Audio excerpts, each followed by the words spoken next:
Less than 1 hour remained before a bridge worth billions of dollars would open to thousands of guests and a wall of television cameras stretching along the riverbank. Somewhere in that crowd, a single father named Liam Roberts pushed his way forward, clutching an emergency technical report against his chest, insisting that the structure behind the stage could collapse at any moment. The young chief executive, Gabriella Hayes, only smiled at first, then tore the report to pieces in front of everyone,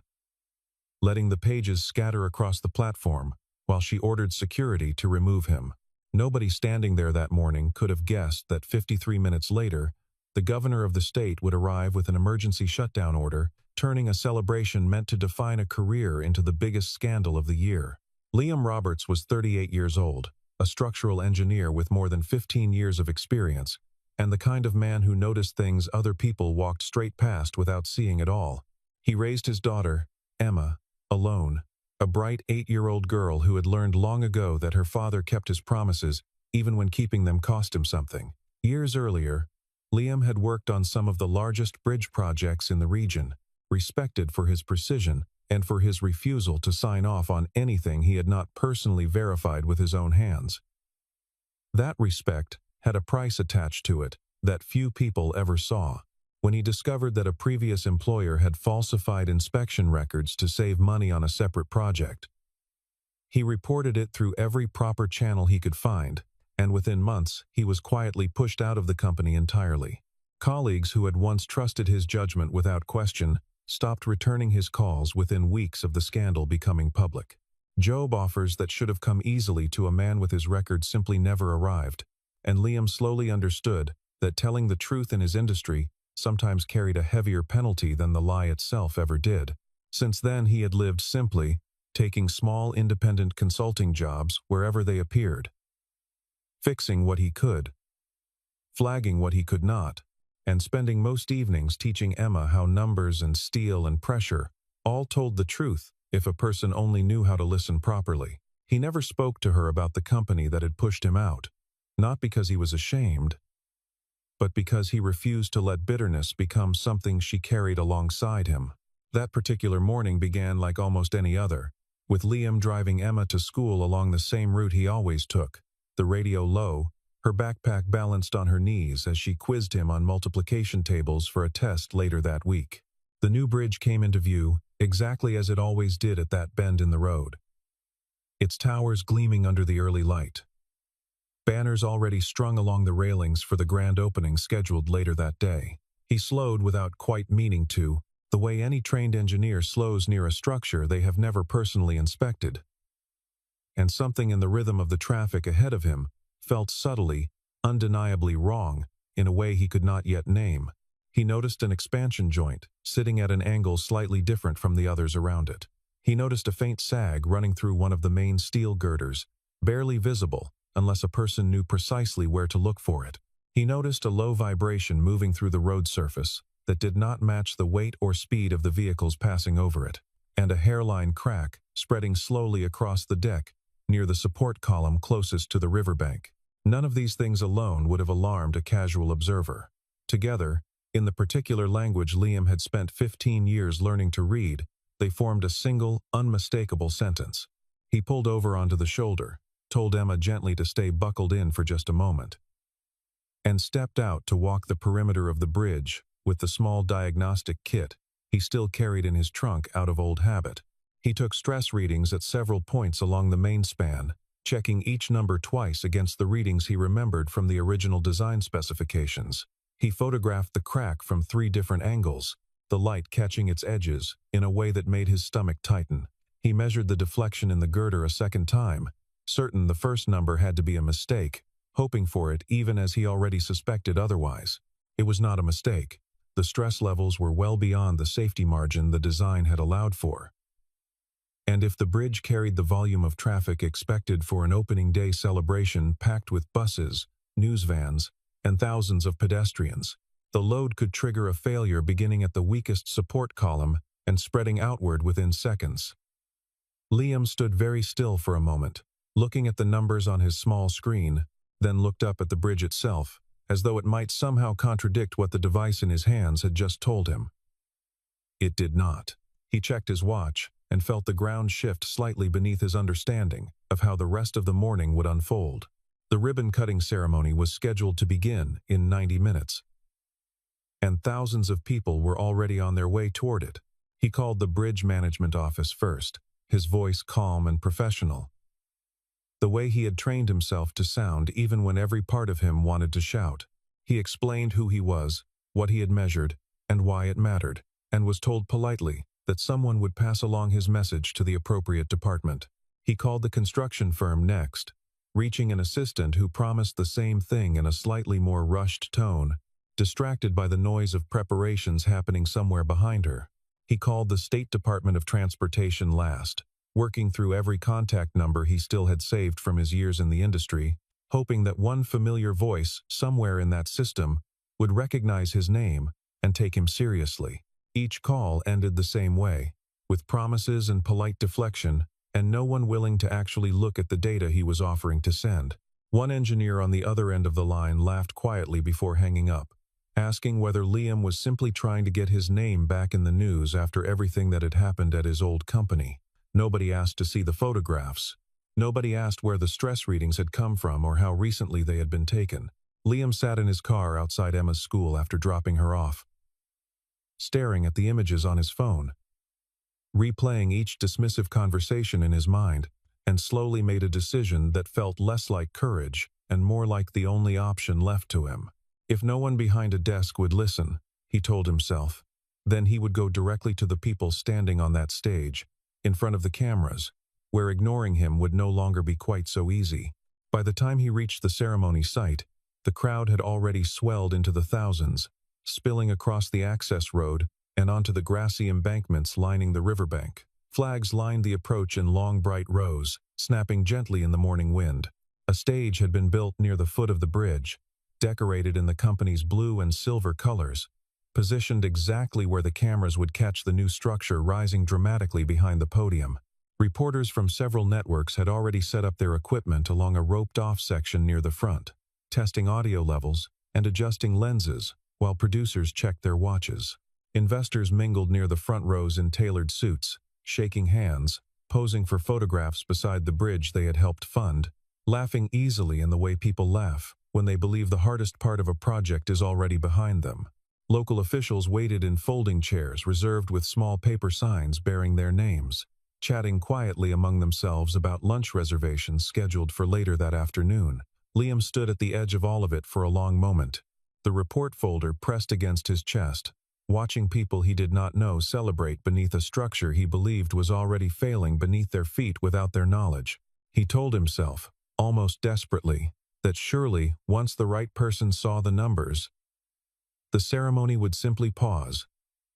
The engineers would check again, and nobody would even need to know how close they had come. Gabriella Hayes climbed the stage steps to thunderous applause, her dark coat catching the morning light, and the crowd noise rolled forward like a wave breaking against the bridge's new railings behind her. Gabriella Hayes was 35 years old, the youngest chief executive her company had ever appointed to lead a project of this size, and on paper she was everything a board of directors could possibly want in a leader. She was sharp in negotiations, decisive under pressure, and entirely unafraid to take public credit for projects she had personally pushed through against skeptical investors and cautious engineers. She had built her entire reputation on speed, on delivering infrastructure ahead of schedule and under budget,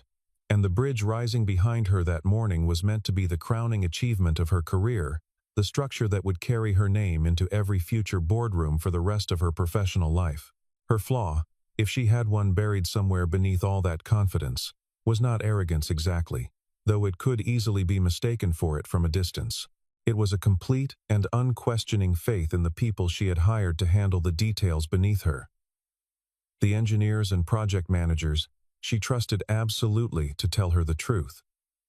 Because the alternative, that they might risk lives to protect a construction schedule, had simply never occurred to her as something worth seriously considering. She had read every summary report placed on her desk and signed every certification handed to her, never once imagining that the version reaching her eyes might be carefully edited long before it arrived. Liam moved through the crowd the moment she reached the podium, slipping past a row of seated officials and ducking beneath a velvet rope nobody had quite finished securing. He reached the edge of the stage and called up to her directly, his voice cutting through the applause just enough to make several heads in the front rows turn toward him in confusion. He told her, as calmly as he could manage with his pulse pounding in his ears, that the ceremony needed to stop, that he had measurements proving the bridge was structurally compromised, and that lives were at risk the moment traffic crossed it at full capacity later that afternoon. Gabriella glanced down at him, then at the folder clutched in his hands, then back out at the sea of faces waiting for her speech, and something in her expression shifted from confusion to amusement in the space of a single breath. She told him, loud enough for the nearby microphones to catch every word and broadcast it across the lawn, that if she stopped construction every time a stranger walked up holding a few pages of paper, no project in the country would ever actually be finished. The crowd laughed at that, uncertain but easily willing to follow the lead of the woman standing confidently behind the podium. She reached down, took the folder from his hands before he could pull it back, and tore it cleanly in half. Then in half again, letting the pieces drop and scatter near the edge of the stage like confetti nobody had asked for, and nobody quite understood. Photographers, sensing a moment without understanding what it actually meant, lifted their cameras instantly and captured the image that would later run on the front page of nearly every newspaper in the state. Security closed in around Liam from both sides and pulled him back through the crowd, his protest swallowed entirely by renewed applause, as Gabriella turned back toward the podium and resumed her speech as though nothing at all had happened in front of thousands of witnesses. As they pulled him toward the perimeter fence, Liam turned his head one last time and said, loud enough for the people nearest him to hear clearly over the noise, that within 1 hour, everyone standing in that crowd would remember exactly what those torn pieces of paper had said. Liam did not go home after security released him at the gate. He sat in his car at the edge of the parking field, hands trembling slightly from adrenaline he had not even noticed building, and opened his laptop instead of starting the engine. If the people in charge of the bridge would not listen to him in person, he decided, he would go around them entirely, straight to anyone in the state government with the actual authority to act on what he knew. He compiled everything he had gathered that morning into a single emergency file, attaching his stress readings, his photographs of the crack and the sagging girder, and his calculations showing precisely where and how a failure would begin if the load increased. He sent the file directly to the State Inspector General's office, marking it as an urgent public safety matter and attaching a brief, carefully worded explanation of who he was and why his background made the readings credible. He copied the message to 2 reporters he had worked with years earlier on an unrelated story about a different construction project, hoping at least one of them would recognize the seriousness of what he was describing, rather than dismissing it as another disgruntled engineer chasing attention after a public humiliation. He sat in his car afterward, staring at the screen, watching the small icon that confirmed the email had been delivered, with no way of knowing whether anyone on the other end would even open it before the ceremony concluded. What Liam did not know, sitting alone in that parking lot with his hands still faintly shaking, was that he was not the only person connected to the project who had seen the same warning signs months earlier. An engineer who had worked on the bridge's construction crew during its final phase, a quiet man named David Whitfield, who had once raised concerns about substituted materials and rushed inspections only to be reassigned and effectively silenced, had been watching live coverage of the opening ceremony from his apartment with a growing sense of dread he could not quite explain to himself. When he saw the brief clip of a stranger being dragged off the stage holding a torn report, something in him finally broke loose after months of forced silence. He sent his own file to the same Inspector General's office less than 10 minutes after Liam's message arrived, choosing to remain anonymous out of fear for his own job, attaching internal memos, concrete testing results that had never been made public, and a timeline showing exactly when and how the final inspection report had been quietly altered before submission. 2 reports, written independently by 2 men who had never once met each other, arrived within minutes of one another and described the exact same structural failures from 2 entirely different angles and 2 entirely different sources inside the same project. The Inspector General's office, accustomed to receiving exaggerated complaints that rarely held up under any real scrutiny, nearly set both messages aside for routine review at the end of the week. A junior analyst named Carla Mendez noticed the timestamps were almost identical and that both files referenced the exact same support column by its precise engineering designation, a detail too specific to be coincidence. She flagged it immediately to her supervisor, who pulled up satellite stress mapping data the department had access to from the bridge's final automated testing phase, data that had been collected months earlier but never properly cross-checked against the project's public certification. Within 20 minutes, a senior structural reviewer was on a secure call, confirming that the readings in both anonymous reports matched almost exactly what the unreviewed satellite data had already quietly suggested. The preliminary verification came back faster than anyone in that office expected, and it confirmed, point by point, everything Liam had tried desperately to say from the edge of that stage, less than half an hour earlier, while a crowd laughed along behind him. The governor's office received the verified findings, while the bridge ceremony was still underway, the music still playing, the ribbon still uncut, Gabriella still midway through a story about the years of planning that had gone into the project. The governor, a man named Robert Calloway, known for moving cautiously on most political matters but decisively the moment public safety entered the conversation, did not hesitate once the documentation reached his desk through an aide who walked into his office without knocking. He gave a single order to his chief of staff, telling her to stop the ceremony immediately and to mobilize every relevant agency within minutes rather than hours. A helicopter assigned to the state's Emergency Response Division was airborne before the order had even finished being relayed down through the chain of command. State police units already stationed nearby for traffic control during the celebration received new instructions over their radios and began quietly repositioning toward the bridge's access points without alerting the crowd to what was happening. On the ground, the change was almost invisible at first, a subtle shift in the rhythm of an otherwise ordinary morning. A few officers exchanged glances and stepped away from the crowd to take calls on their shoulder radios. A producer for one of the television crews noticed the unusual movement near the bridge entrance and quietly redirected a camera operator to capture it instead of the stage. Reporters who had been filming Gabriella's speech began murmuring to each other in the press section, sensing that something outside the planned program was unfolding just beyond the edges of their frame. Gabriella, still at the podium, noticed the shift in attention but assumed it was simply more security arriving for crowd control, a routine adjustment for an event of this size and importance. She continued speaking, gesturing toward the bridge rising behind her, telling the crowd that this structure represented the future of the entire region, confident that whatever murmuring had started near the edges of the audience had nothing whatsoever to do with her or the speech she was still delivering. That confidence lasted until her phone, sitting on a small table near the podium, began buzzing without pause, the screen lighting up again and again with calls from numbers she did not immediately recognize. Her assistant reached it first, glanced at the screen,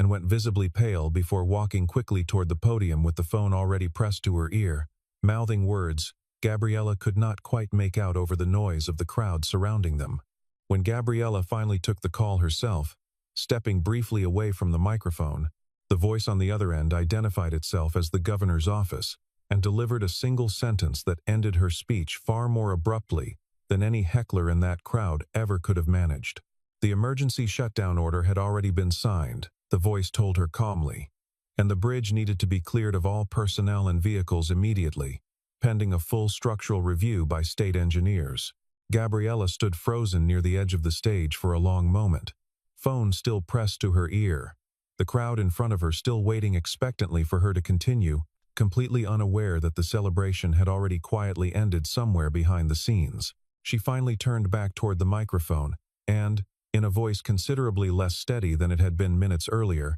told the crowd that the ceremony would need to pause due to an unexpected development. The ceremony stopped in front of thousands of people who had no idea, until that exact moment, that anything had ever been wrong with the bridge towering silently above them. Within the hour, inspectors from the State Engineering Board arrived at the site in full force, moving past the stunned and slowly dispersing crowd toward the support structures Liam had identified in his original report. What they found over the following days confirmed every fear in far greater detail than even Liam had been able to measure from the roadside that morning with his small handheld device. Concrete samples pulled from several support columns failed to meet the minimum compressive strength required under state building code, suggesting a cheaper mixture had been substituted at some point during construction, without anyone ever flagging the change through proper channels. Sections of structural steel showed clear signs of having been swapped for a lower-grade material than what the original engineering plans specified, a substitution that would have been nearly invisible to a casual visual inspection, but utterly catastrophic under sustained traffic load. Construction logs that should have documented every stage of the build in meticulous detail turned out to contain entries that did not match photographic timestamps taken on the same dates that had clearly been altered after the fact to make rushed, corner-cutting work appear properly scheduled and supervised. A final acceptance report, the single document that was supposed to certify the bridge as fully safe before any public ceremony could even be scheduled, had been quietly revised in its last submitted version, removing 2 entire sections that had originally flagged unresolved concerns about the very support column that was now failing. Every stress test investigators ran against it. Liam, brought in by state investigators to walk the site once again in an official capacity, pointed to each discrepancy with the same calm precision he had tried and failed to offer from that stage, explaining exactly how every falsified record connected directly to the physical evidence now spread out in front of them on folding tables near the riverbank. The senior engineers who had originally certified the bridge as safe stood near the back of the inspection group, watching in stunned silence as a man they had laughed at and dismissed only days earlier methodically dismantled every excuse they might have once offered in their own defense. One of the younger engineers on the original team, a man named Trevor Hayes, who shared no relation to Gabriella despite the coincidence of his last name, stepped forward unprompted and admitted, visibly shaken, that he and at least 2 colleagues had raised concerns about that exact support column months earlier during the project's final phase. He explained that they had been told the schedule could not possibly be delayed, and that their written objections would simply be noted and addressed sometime after opening day rather than before, a decision he now clearly regretted having accepted without further pushback at the time. Gabriella, standing slightly apart from the group near the edge of the site, with her arms crossed tightly against the morning chill, listened to that admission without saying a single word, her expression slowly shifting from disbelief into something that looked much closer to quiet recognition. A quiet voice among the gathered engineers finally said aloud what no one else in that group had been willing to admit until that moment, that warnings had indeed been raised before, internally, and ignored long before Liam ever stepped onto that stage, holding his own copy of the same truth. David Whitfield, the anonymous engineer who had sent his own report to the Inspector General only minutes after Liam's, finally agreed to speak with investigators in person once he learned that his identity could remain protected throughout the formal proceedings. He described, in careful and exhausted detail, the exact afternoon, months earlier, when he had first noticed the substituted steel arriving at the site in shipments that did not match the material specifications listed on the original purchase orders. He explained that he had photographed the delivery manifests himself, certain at the time that someone above him would simply correct the mistake once it was brought to their attention through the proper internal channels available to him. Instead, he told investigators, he had been quietly removed from his supervisory role on the project within 2 weeks of raising the issue, reassigned to a smaller site nearly 2 hours away with no formal explanation ever given for the sudden transfer. He had considered going to the press at the time, he admitted, but feared losing his pension after 20 years with the company, and had convinced himself, against his own better judgment, that the issue would eventually be caught during a later inspection phase before the bridge ever opened to actual traffic. Watching the live coverage of Liam being dragged off that stage had finally forced him to confront the quiet guilt he had been carrying for months in silence. The scope of the failure expanded far faster than anyone at the company could realistically control over the following week. An independent investigative committee was assembled within days, drawing members from the state legislature, the Inspector General's office, and several outside engineering experts brought in specifically because they had no prior financial or professional connection to the original project. Major investors who had funded a significant portion of the bridge demanded an emergency meeting with the full board of directors, several of them threatening publicly to withdraw all remaining capital unless a complete and transparent accounting of the entire construction process was delivered immediately and without further delay.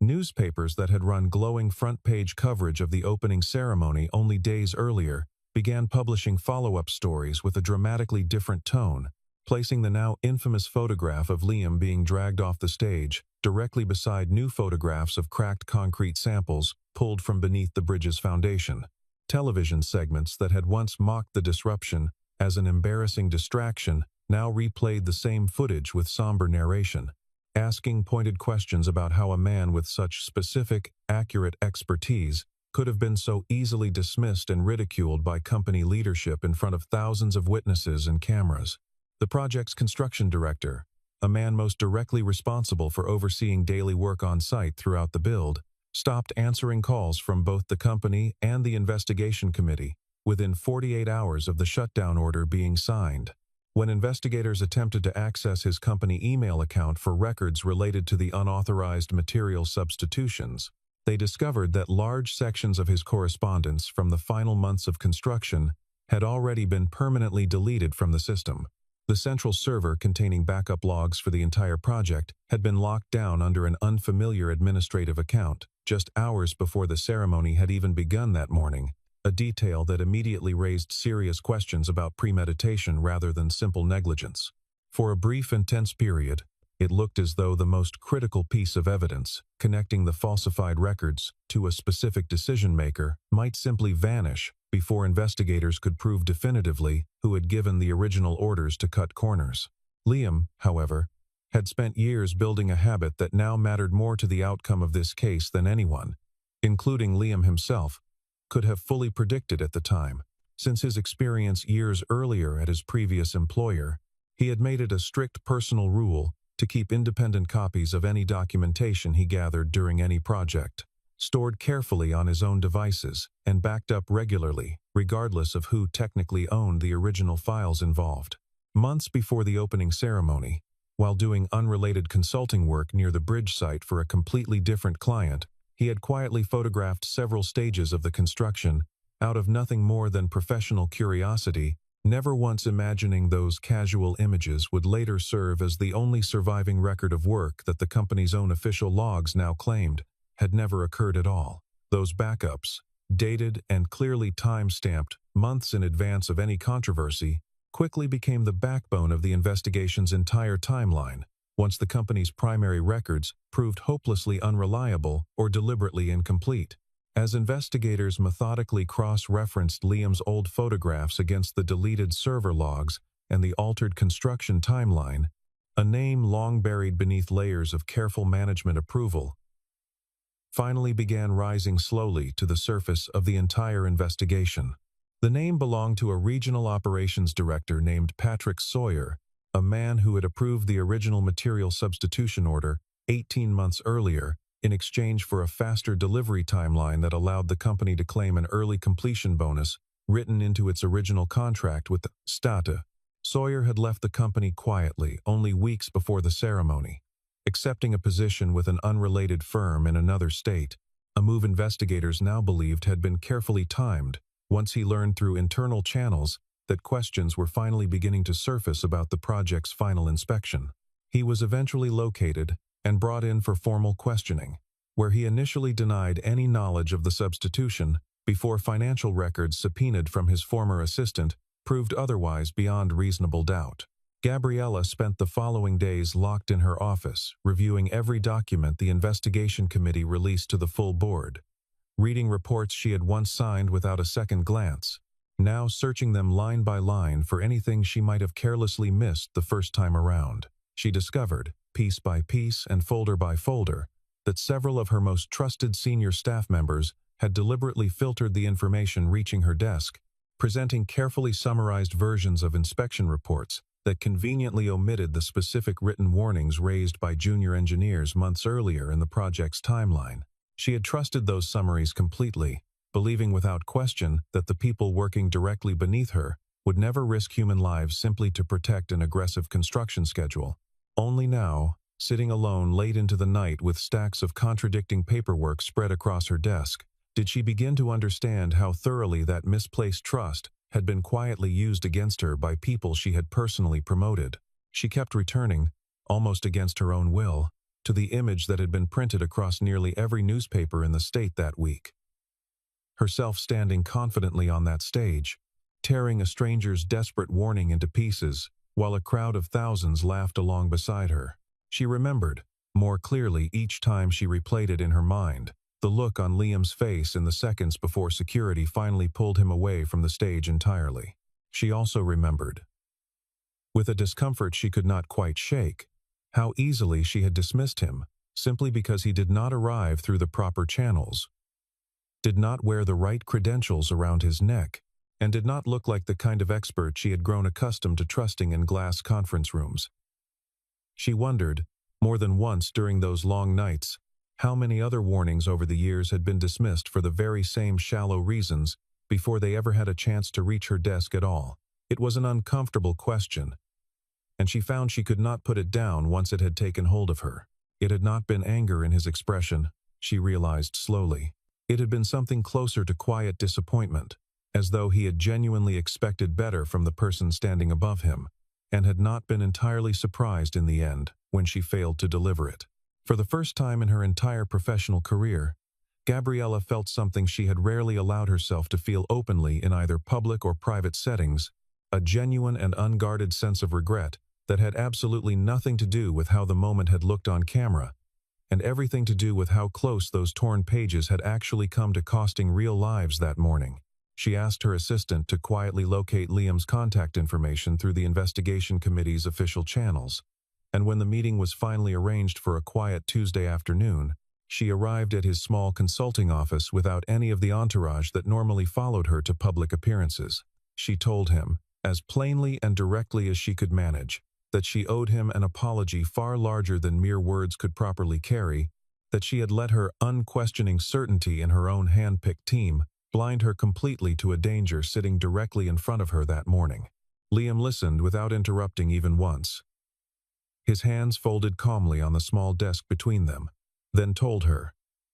in the same steady voice he had used while standing at the edge of that stage weeks earlier, that he had not come to that ceremony hoping to win some argument or to prove a point against her personally. He had come, he explained quietly, because somewhere scattered through that enormous crowd were ordinary people who would eventually drive across that bridge with their own children sitting in the back seat, and that, in the end, was the only thing he had ever actually cared about protecting. Gabriella sat across from him in silence for a long moment afterward, the weight of his simple, unadorned answer settling over her far more heavily than any formal accusation from the investigation committee ever could have managed to do. The governor's office called a formal press conference once the investigation committee finished compiling its initial findings into a single comprehensive report, and the conference room filled quickly with many of the same reporters who had once covered the opening ceremony as a straightforward celebration of progress and engineering achievement. Governor Callaway stood at the podium and stated plainly, without notes, that a single independent engineer, acting entirely outside any official capacity or government authority, had identified a serious structural failure that internal company inspectors had either carelessly missed or deliberately and knowingly concealed from the public. He added that this man's persistence in the face of public humiliation, captured on camera for the entire state to see, had almost certainly prevented a catastrophic loss of life that morning. Cameras that had once captured Liam being dragged away from a stage by company security now captured his full name appearing prominently on screen as a man credited publicly with stopping a disaster before it could ever fully begin. The same news outlets that had briefly mocked him online in the hours immediately following the ceremony, framing him at the time as little more than an attention-seeking stranger disrupting a major celebration, quietly removed those early dismissive stories and replaced them with detailed profiles describing his engineering background and the personal cost he had paid years earlier for reporting an entirely different company misconduct. Strangers who had laughed along with the crowd that morning, caught up in the energy of the moment, began sending messages of apology through any channel they could manage to find, several of them openly admitting they had shared mocking posts and comments about the incident before knowing any of the underlying facts behind it. Liam read very few of those messages personally in the days that followed, far more interested in spending quiet evenings with his daughter than in tracking the rapidly shifting tone of public opinion online. Emma, watching the news coverage from the living room couch, with her homework still spread carelessly across her lap, saw her father's face appear on screen beside a headline crediting him with averting a major regional disaster. She turned to look at him sitting quietly in the chair across the small room, and told him simply that she had always known he was right, the very same matter-of-fact way she always seemed to know when he had quietly checked her math homework twice, before finally letting her turn it in for grading. Liam smiled at that, more genuinely moved by his daughter's calm, unshakable certainty than by anything the governor or the assembled press had said about him that entire day. Within days, Gabriella requested formal permission to address the public directly, stepping back onto a stage not far from where the original ceremony had taken place along the same riverbank. She stood before a much smaller crowd than the one that had cheered her name only weeks earlier, with cameras present but no music playing, no banners hanging overhead, and no celebratory backdrop arranged carefully behind her this time. She told the assembled audience that she accepted full and complete responsibility for everything that had happened, not as a carefully worded legal statement drafted by company lawyers, but as a direct and personal admission that she had trusted the wrong people and dismissed entirely the right one at the exact moment it had mattered most. She announced that the company's senior leadership team overseeing the entire bridge project had already been formally removed from their positions, that an independent oversight structure was being created from scratch to review every active construction project the company currently managed, and that the bridge itself would be entirely rebuilt under a far more rigorous and transparent inspection process before it would ever be reopened to the public again. She then turned to address Liam directly, who stood quietly near the side of the stage at her personal request, rather than as part of any official prepared program, and offered him a newly created position, leading an independent verification team, with full authority to inspect any company project without interference from executive leadership above him. Liam considered the offer carefully for several long seconds before politely declining the managerial title attached to it, telling her honestly that titles and formal authority within a corporate structure had never been what he actually wanted in the first place, even years earlier before any of this had happened. The only condition he asked for in return was the simple right to inspect any public infrastructure project he personally chose, completely free from pressure tied to deadlines, budgets, or anyone's bottom line. A request the governor's office quickly agreed to support through a newly created independent oversight role established specifically for him. 1 year later, the rebuilt bridge stood open to traffic for the very first time, tested and fully certified through a process far more rigorous and transparent than the one that had nearly led to disaster the previous year. Liam returned to the site not as an outsider desperately fighting to be heard from the edge of a crowd, but as the man whose name was now permanently and publicly attached to the project's final safety certification documents. Gabriella, no longer chief executive of the company, but still publicly and personally committed to the rebuilding effort from start to finish, stood beside him at the new, much quieter opening ceremony, with Emma holding one end of the ribbon between them, as the three of them cut it together in front of a crowd that finally understood the entire story behind the structure they were about to cross safely for the first time. A bridge can connect two sides of a river,